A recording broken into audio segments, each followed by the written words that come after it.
cuma menjalankan perintah belum taat, ya. Kalau cuma menjalankan perintah belum tentu taat. Taat jelas menjalankan perintah. Coba renungkan, mana yang benar yang saya sebutkan. Kalau menjalankan perintah belum tentu taat, tapi kalau sudah taat jelas dia menjalankan perintah. Saya kasih gambaran, orang taat ini sholat 5 waktu, puasa, ya. Orang terikat menjalankan perintahnya, sholat 5 waktu, puasa, sedekah, haji, ya, info dan segala macam. Pertanyaan saya, sudah kali ya taat? Belum tentu. Belum tentu. Perintah itu belum tentu taat, ya. Contoh sholat 5 waktu. Di dalam sholat 5 waktu Allah Ta'ala mengerjakan perintah kau jauhi larang. Lalu lah, mohon maaf seperti kita dulu kala habis sholat melihat orang tidak sholat jadi pancing lagi kita Islam apa itu? Nah, itu kan tadinya kita menjalankan perintah tapi tidak taat. Tapi kalau kita taat jelas menjalankan perintah. Apa arti taat di sini? Kita tidak mau lagi menggunjing orang. Kita tidak mau lagi mau pusing dengan pengukuran orang. Ya, kita tidak mau lagi pusing dengan agama orang. Kita taat apa yang diperintahkan sama Allah. Atau kita taat apa yang diperintahkan oleh Nabi kita Muhammad SAW. Salah satu contoh yang taat itu katakanlah yang paling dekat adalah batang tubuh kita. Yang paling taat batang tubuh kita itu. Batang tubuh kita itu kalau kita larikan ke hakikat itu kan Muhammad. Karena kan Muhammad itu tidak menjalankan perintahnya Allah. Tetap dia menjalankan perintahnya Allah. Dari dia lahir sampai dia belum pulang ke Ramadan. Tetap menjalankan perintahnya apa ininya Allah. Taat apa yang diperintahkan sama Allah. Contoh yang tadi suruh sekolah, suruh puasa, suruh jaga, suruh haji dan segala macam. Taat. Baru Allah bilang kalau kamu capek istirahat, lapar makan, haus minum, kepanasan berteduh, hujan kamu berteduh, bekerja dan sebagainya. Itu namanya taat. Adakah Muhammad pernah melawan? Tidak. Ini yang harus kita pahami. Dan Muhammad itu benar-benar dekat sama Allah. Saking sayang Allah kepada Muhammad, disuruh pakai baju, ya, sakit disuruh berobat. Sebentar tadi, kalau capek disuruh istirahat. Ini yang kadang-kadang orang tidak sampai ke situ. Ini yang paling taat Muhammad. Sebentar kita kenali Muhammad dulu. Kalau kita sudah kenal Muhammad, baru kita taat. Kalau sudah tahu keberadaan Muhammad, tahulah keberadaan Allah. Oh itu. Dan kemana-mana. Sebentar tadi. Coba kita pikirkan, kita mungkin masih terkandung dalam keadaan bersih. Pada saat kita belum akhiri balik, masih bersih itu. Setelah kita akhiri balik, kita sudah tahu benar dan salahnya itu. Sudah tahu benar salahnya. Sebentar. Benar dan salahnya. Barulah kita sudah memahami sampai ke situ. Coba kita renungkan. Rata-rata kita ini usianya 50. Katakanlah kita ahli balik kita dapat umur 17 kalau kita tambah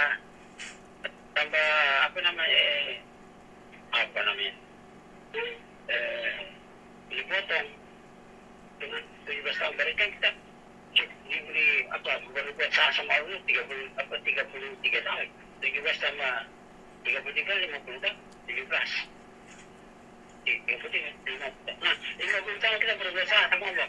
Coba bayangkan, kakak Allah memberi kesempatan, memberi ruang waktu untuk kita bertobat, untuk kita memahami. Ya, nah, 33 tahun itu dipotong lagi. Kita bayang 33 tahun kita tidak mengenal Allah. Coba aku bayangkan kita berpulang ke rahmatullah, mau jadi apa kita? Kalau nggak sama sampai situ. Kalau kita mau hitung-hitungan, katakanlah manusia diberi hidup 100 tahun atau 90 tahun.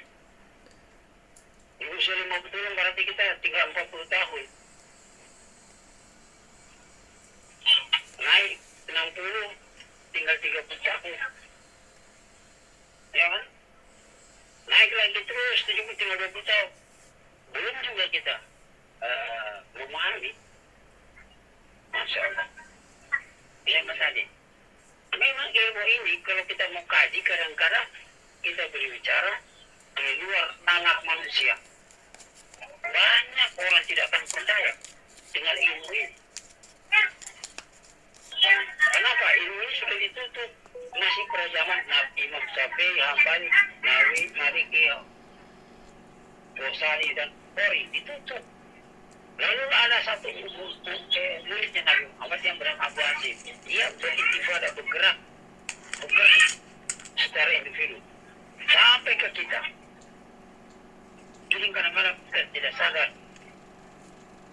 betapa murahnya Allah Subhanahu Wa Taala. Baru kita saking sudah didoktrin, itu sudah memang artinya otak kita sudah dicuci dengan hal-hal yang tidak masuk akal, yang kadang-kadang akal itu tidak menerima.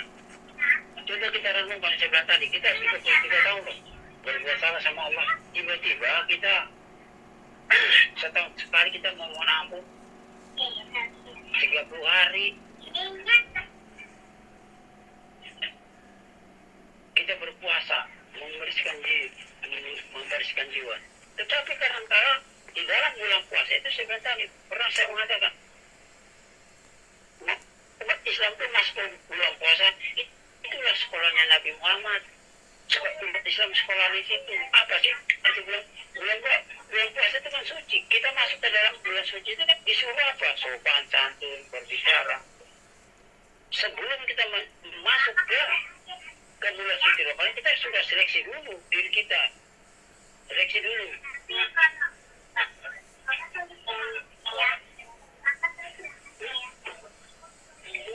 Jadi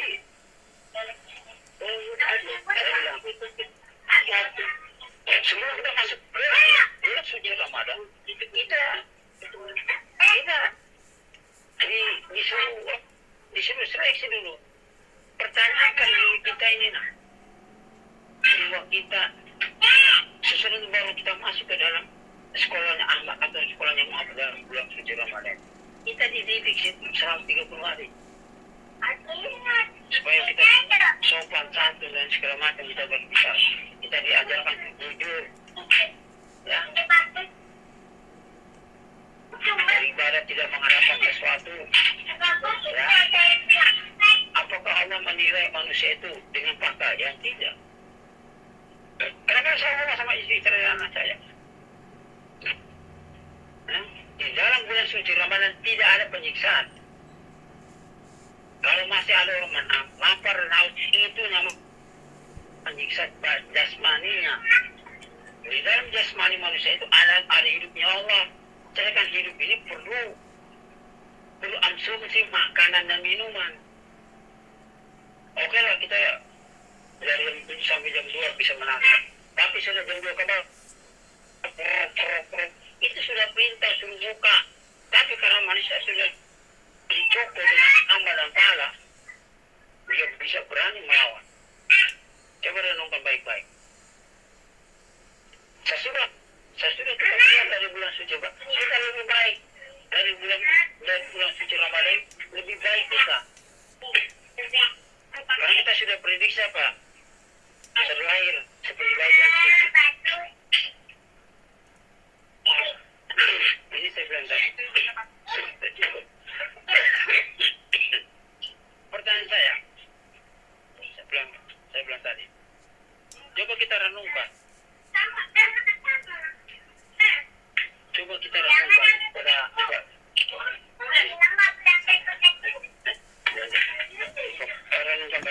sebelum tadi kita di usia 50 tahun kita mengenal Allah Subhanahu Wa Taala secara ilmu. 33 tahun. Bagaimana cara kita bisa menghilang kesalahan kita 33 tahun ini? Kalau kita jadi berpikir, ini kalau saya bicara orang mungkin nggak percaya. Salah satu dosa yang tidak diampuni Allah, salah satu tidak Allah dan tidak mengelak yang namanya keberadaan Muhammad SAW atau keberadaan Muhammad SAW. Itu dosa yang tidak ampunan. Ya, kalau kita ini itu bisa diampuni, tetapi ada jalannya. Ada jalannya. Ada, yaitu mengenal Allah, mengenal Muhammad. Maka terbukalah jalan ampunan itu. Terbuka. Sudah tegas orang ada dalam sejarah. Apabila engkau lahir di dunia, hai bayi, hendaklah engkau cari Tuhanmu. Apabila engkau bertemu denganku, maka engkaulah kekasih. Tetapi apabila tidak kau bertemu dengan engkaulah musuhku. Lalu Allah mengatakan, bila aku cinta apapun, akan kubunuh dia. Lalu orang takut belajar karena mau dibunuh sama apa? Orang takut belajar maksudnya karena miskin. Nah, ini saya pengertian sebelum tadi. Supaya kenapa saya bicara bicara ini supaya kita masyarakat? Kita sudah dilahirkan sama Allah, dibesarkan, dikasih makan, dikasih pekerjaan, dikasih segala macam. Memang lewat manusia, tetapi jangan lupa itu semua disediakan sama Allah. Salah satu bala tentara Allah, manusia itu juga termasuk bala tentaranya Allah. Manusia termasuk bala tentaranya Allah. Tetapi ada tentara yang setia, ada tentara yang ibarat tidak setia. Ada ibarat bahasa.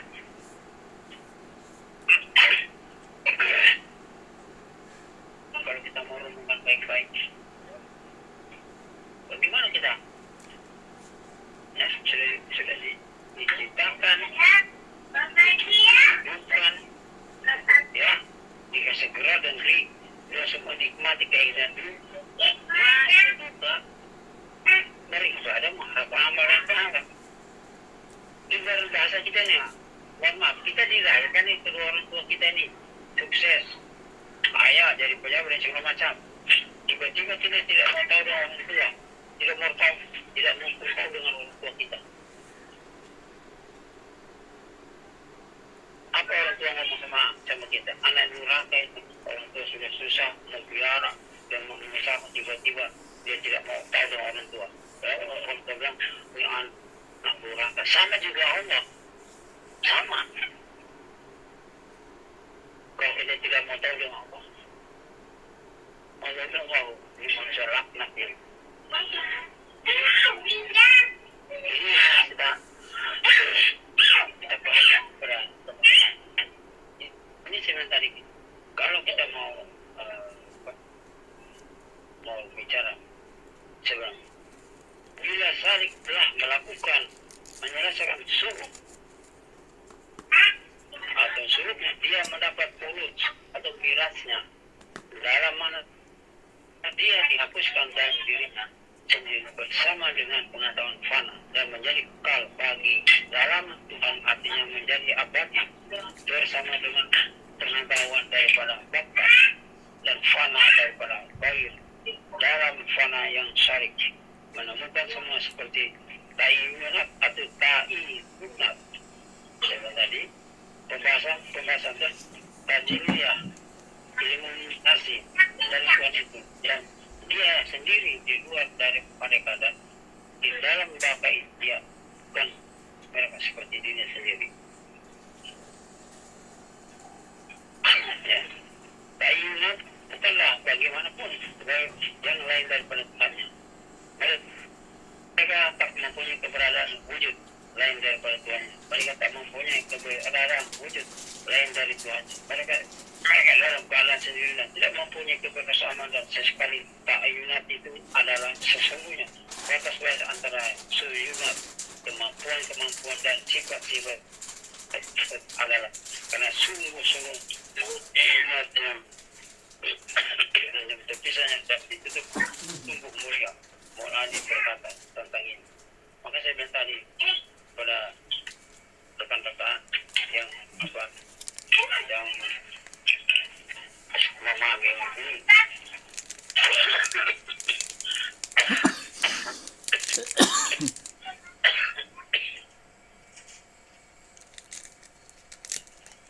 Baik sekali waktu sebelum siang dan malam, tanpa duga dan tanpa dan bebas dari kelelahan. Kita bersatu dengan Raja dan dari keberadaan. Persoalan yang lain adalah kosong dan hampa. Realitas dari dunia tanpa perhitung dan sama, tanpa matung dari yang lain. Sedangkan kita tidak mau menunjuk. Kalau saya tadi, dan wujud semua di dalam diri adalah diri sendiri. Wujud itu ada, ya. Wujud itu nyata dilihat. Mana wujud? Batang tubuh. Wujud, ya. Jadi yang wujud itu batang tubuh. Wujud itu ada. Apa nafas? Wujud pasti ada. Dan nafas itu ada. Tapi tidak bisa dilihat wujud itu. Wujud bisa dilihat batang tubuh. Nah, wujud sudah terang benderang. Apalagi mau dicek. Saya bilang tadi, ya. Awal-awal orang berada marifutulah seperti bodoh. Bodoh dulu naik sedikit, agak kebingungan, naik sedikit tenang. Dan naik sedikit, sudah sampai dalam ketenangan, dia tidak mencari apa-apa. Dalam hati dia tidak mau cari apa-apa, apapun kerjaannya dia tidak mengapa imbalan dari Allah Subhanahu wa Ta'ala, karena dia sudah sadar Allah sudah memberi imbalan lewat alam semesta ini. Itu harus kita sadar, ya. Allah sudah menyediakan hartanya dalam dunia ini kok.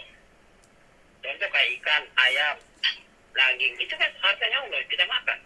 Itu namanya balasan dari Allah. Kenapa harus kita mencari pahala lagi dan segala macam?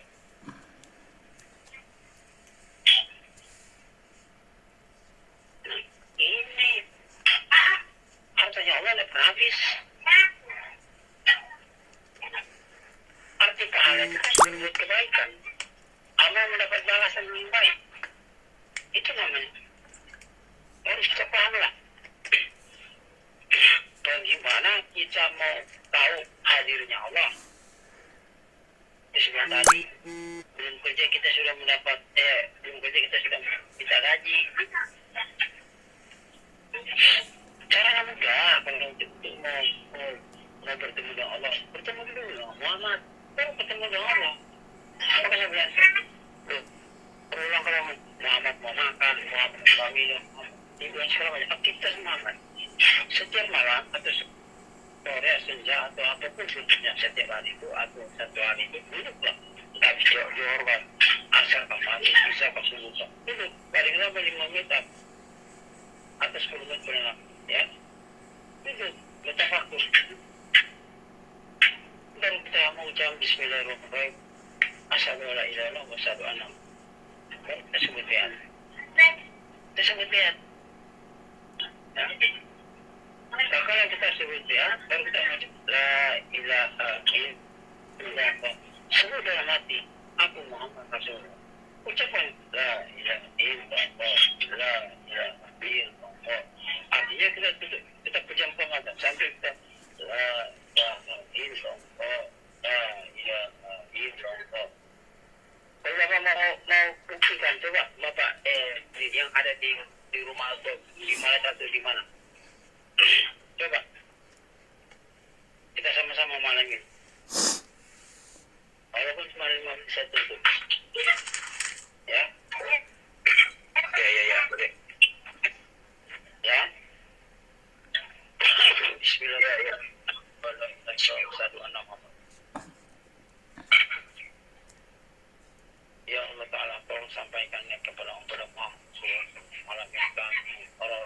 story.